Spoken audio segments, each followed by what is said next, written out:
Hey everyone, and welcome. My name is Sarah Barnes Humphrey. I'm the founder and host of Let's Talk Supply Chain, the Blended podcast, and founder of the Blended Pledge. And I'm excited to be joined by Linda today to chat all about branding and marketing in the industry. So, Linda, welcome. Why don't you tell us who you are and what you do, and just a little bit about Premier Trailer Leasing?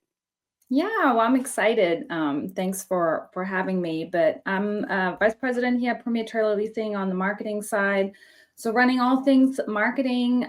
We're one of the largest semi-trailer leasing businesses in the country with over 60,000 semi-trailers and 40 locations across the country. So Wow. excited to be here. Yeah, I love that. How long have you been in marketing? Oh, wow. Probably longer than I like to admit. I think it's been about 20 years. So you've seen a lot of changes in the industry. You've seen a lot of changes with marketing. When I came out with the podcast in 2016, I mean, things in marketing were, a little strict, I would say. So we've come a long way in marketing over the last even, 8 years. Yeah, and it feels like we're about to experience another big shift with all that AI stuff happening. Oh, it's so true. So I want to ask you my first question. In a hyper competitive marketplace, what strategies have proven kind of the most effective for businesses to stand out today? I mean, there's a lot of noise, right? There's a lot of noise, there's a lot of content being created. How are they supposed to be standing out? Yeah, I think that's a really good question. You can talk about all the new technology and you can talk about attribution and reporting and all this noise to your point in my mind. But I'm a big believer in kind of going back to the basics and really getting those right. So I think to me, first of all, unfortunately, I have to break the news. I don't think there is a silver bullet. I haven't found it yet. I've been looking for 20 years and I don't think it's there. So just I guess we can kind of just shelve that. But then I think the other thing that was really a big learning for me over the course of my career has been that really marketing can shine a light on a product that has product market fit, that there's a market for, whether that's a service that you provide or whether that's the actual product, that people want to buy at that price point that you're offering it. If that product market fit does not exist, marketing can't fix it. Right. So, and I think we have to be honest about those things and we have to be real about those things. And then we can go and build good strategies and have good conversations. So if you ask me, what are the things that you do? I think you go and really make sure you have product market fit. You really make sure you understand your customers. You really make sure you understand what sets you apart authentically so that you don't try to create all this marketing messaging that doesn't actually is not reflected in the customer's experience, and then you can really do more harm than good. And so once you know this is my customer and this is my authentic USP, unique selling proposition of what sets me apart, then you can really lean in and you can use all the bells and whistles and you can see what's the latest tech and sometimes I even think what's the stuff that no one else is doing because it's no longer cool. And then you just, test and optimize and all of those good things. But I don't think if you don't have the basics right, none of that other stuff really matters. But also, when everybody else is pulling back on marketing dollars, you'll stand out if you're spending money on marketing, and you'll have a much bigger runway on those competitors when they start spending money on marketing again. That's something that I've seen over and over and over again, but I've heard from marketing professionals that it's not the right thing to do, is to pull those marketing dollars when things get a little bit tight. So I thought that was interesting. But also, would you say, marketing's kind of a journey, right? Like things change, right? Brands change, logos change, you acquire different companies potentially. Things change. And I feel like marketing, like you said, is not one silver bullet. It's kind of that journey. It's never that destination, right? And it always changes. The moment you think you've got to figure it out, something else happens, whether that's within the business or just in the marketing world. Like I always think, we as marketers, I think we have to really enjoy change. If you don't like change, this is not a good spot for you. If you don't like learning and staying up to date, you're going to struggle. So I think just staying on, and I entered this industry with Premier Trailer Leasing. I worked in all kinds of other industries before, a lot on the B2B side also, but not in trucking and transportation. So there's a learning curve obviously there, and you have to try to really stay on top of what's happening in this industry. But you, as a marketer, constantly also have to stay on top of what are the, developments on the marketing toolkit side. Yeah. So Well, it's all learning now. and which algorithms are changing today? Yeah, and I think that's, to me, where if you're fortunate enough to be in a leadership position where it's really about building a good team, where you have people that do nothing else but Google ads, and they can really understand those nuances and the changes, and you're not there's no way you can keep up with all of this at that Yeah. level. That is so true. Building out the right team with the right skill sets, but also empowering them to do what they do best and learn everything that they possibly can about what they are doing. You don't want to stretch marketers too thin because they won't be able to keep on top of everything that's going on. So let me ask you, how can companies sort of identify leverage differentiators that truly resonate with decision makers? You've been in B2B, right? This is a different kind of industry in B2B. What is your advice on that? I mean, I really think it depends on if you are working for an established company. Like I joined Premier and it was a very established business. So that's easier in a way because you just go and talk to customers and you talk to your sales team. And I think that whole sales marketing alignment is real. You want to really be able to work together and walk in lockstep and be aligned. And those people have a lot of insight, and you'll learn a lot just by figuring out, what is working, which customers are we winning, why them, which customers would we like to win and work with moving forward. If you're starting completely new or fresh, new business, young company, I think, there's a lot. I think people tend to skip the customer research and to really understand who is that particular customer that really wants our solution and what makes them tick and what do they care about, and have that feedback loop too, to always understand, are they still happy? Just because they were happy yesterday doesn't mean they're going to be happy tomorrow. So true. And what do we need to adjust there? So I think once you have those conversations, you do that research, you talk to customers, that's how you'll figure out what really sets us apart. Why do people authentically and truly make the decision to go with us? And then you, as a marketer, you get to highlight that and to really pull that out. And I think have conversations. I think sometimes we underestimate that marketing can then bring that intelligence to the organization and say, look, this is what we are finding.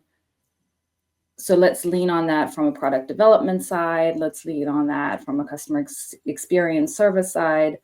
Or we're seeing those issues. Maybe we should, help optimize those customer touch points. So there's a lot of internal conversation to be had, I think, to lean into those differentiators. Well, and the customer's priorities are always changing. Right? Yeah. Because your Especially in this industry, it seems like. so true. And it could be different from your contact that you're talking to. And then it could change with the leadership and maybe the C-suite of what they're looking to prioritize and what that means for your customer.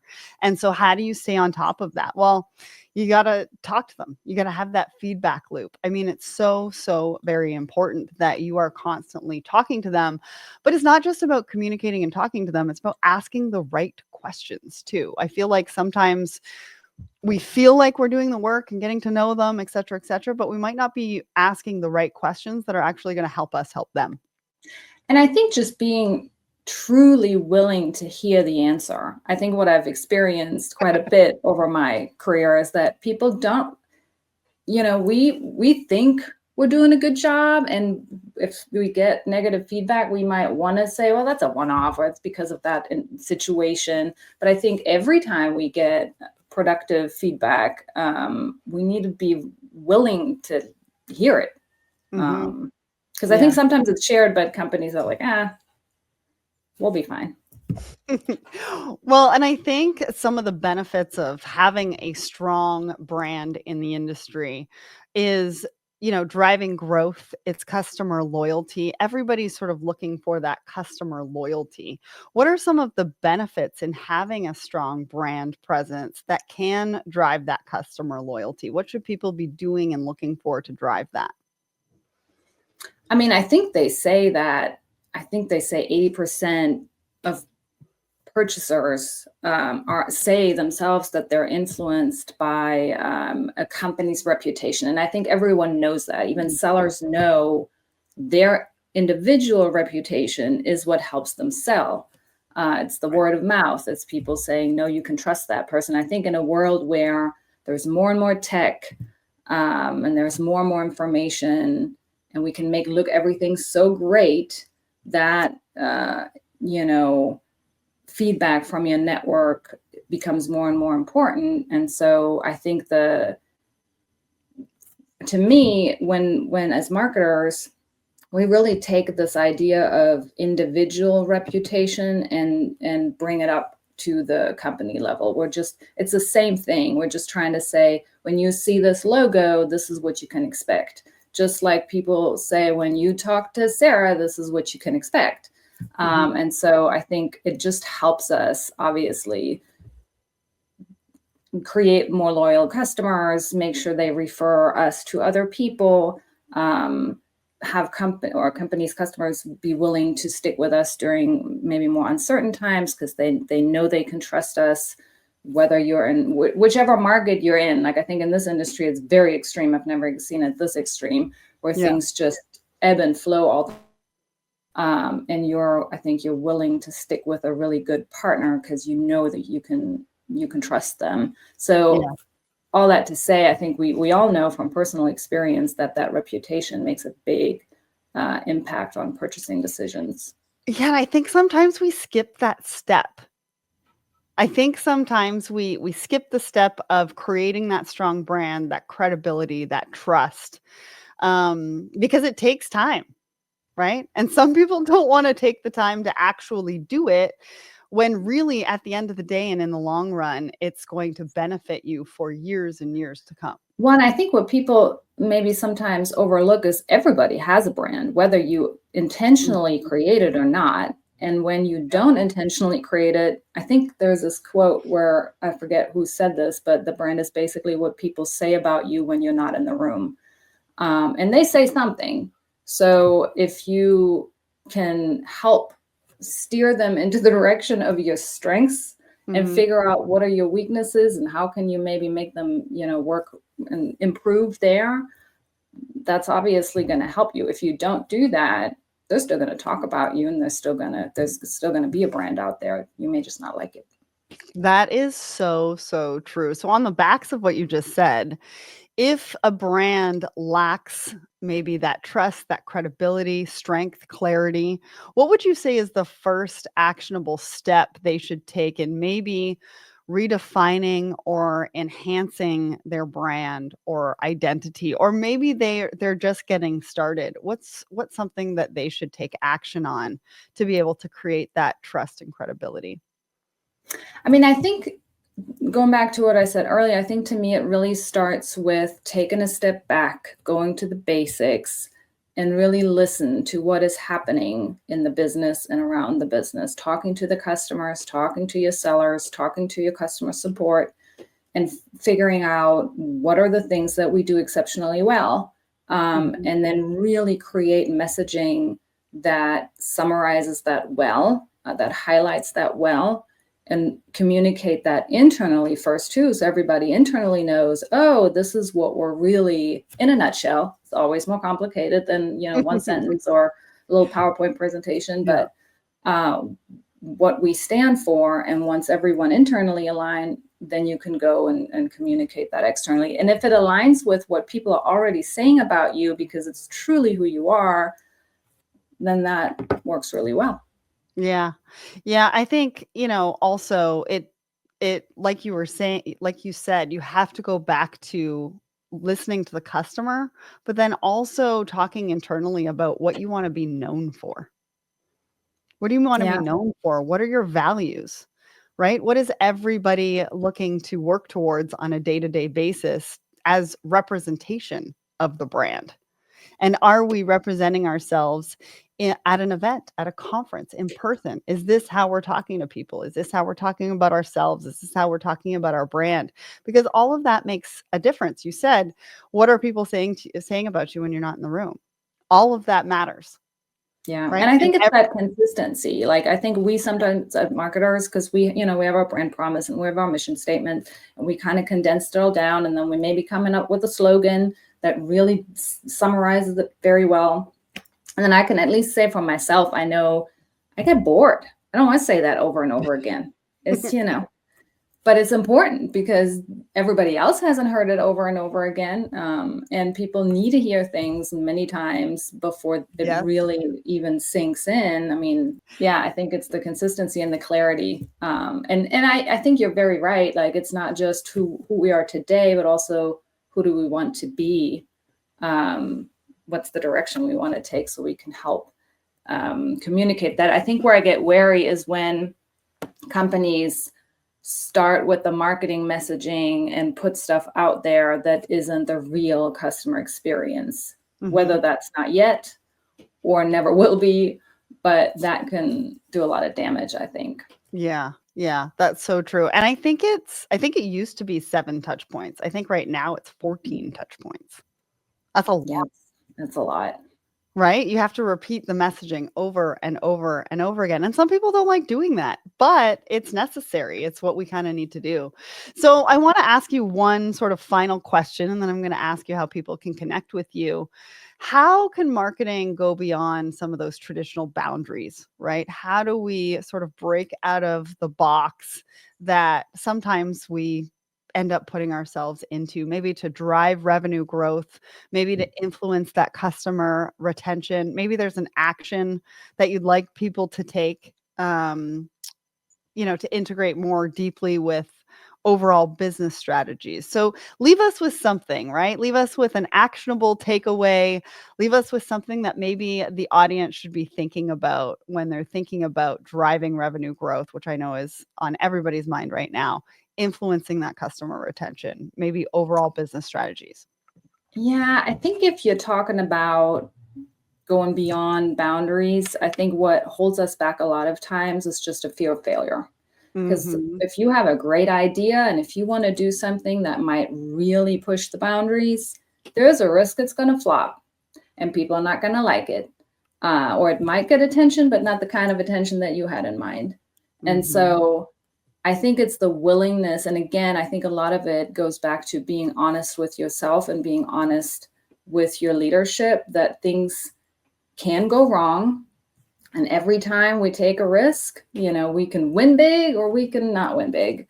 And so I think when you really want to push the boundaries and you want to do something that sticks out, that has the ability to stand out and draw attention, you have to be willing to take a little bit of risk. I'm not saying go crazy, but you have to try things and see what happens. And not everybody, especially I think in this industry, is necessarily willing to do that. But if you look at, I think there's a lot to be learned from the business to consumer side, for us B2B marketers. And so, but a lot of times you'll see things that are clever and things that are creative, and because of that can create buzz, but you're going to have to be willing to do that and risk having some customer not get the joke, or somebody thinking it's a waste, or whatever those things Yeah. are. But I think you have to be willing to make a mistake and you have to be willing to stick out. And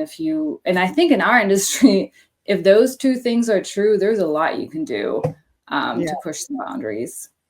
Well, I also think for leaders, empowering your teams to be able to take those risks and Yeah. do that testing, maybe make mistakes, but making sure that everybody's learning from it and not And I making an think example of that person.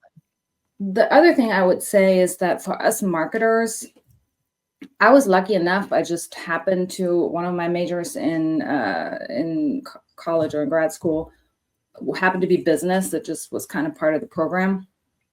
Um, but it's been very, very helpful. And I think a lot of times we marketers need to learn business, and we need to learn the language of business, and we need to really fully, truly understand. I was self-employed for a number of years too, and you learn a lot when it's your own money. So Yes, you do. so I think that is very important for marketers to truly understand business, because then you can have a conversation with the C-suite to say, this makes sense because we're going to see a long-term return, and not just because it's a cool idea. It's a Yeah. very different conversation. Well, and I think also making sure the expectations around ROI are understood across the board, because ROI can look like many different things. It's not necessarily a conversion into a sales, right? There's also a whole dark social component and things like that that a lot of people don't understand. So it's not only just to understand the business, but also how to explain the expectations around marketing and ROI, and Yeah. what we need to be able to do to be able to test, and how long that takes. Because a Yeah. lot of times we are just dealing with expectations that we just haven't Yeah. really had a conversation to explain and make sure we're all on the same page. So Yeah. this has been great. I really love hearing all your perspective, the action items. I think we've given the audience a lot to think about. So how can people connect with you to maybe ask any questions that they might have or share some of their perspectives? Yeah, I definitely love to connect a little bit more here in this trucking and transportation industry, supply chain industry that I'm still fairly new to. It's been 3 years, I think, now. I think they can just reach out to me on LinkedIn. It's probably the easiest way. Awesome. Well, if you're interested in learning more about Premier Trailer leasing or career opportunities, head over to premiertrailerleasing.com. That's it for Linda and myself, and we'll see you all next time.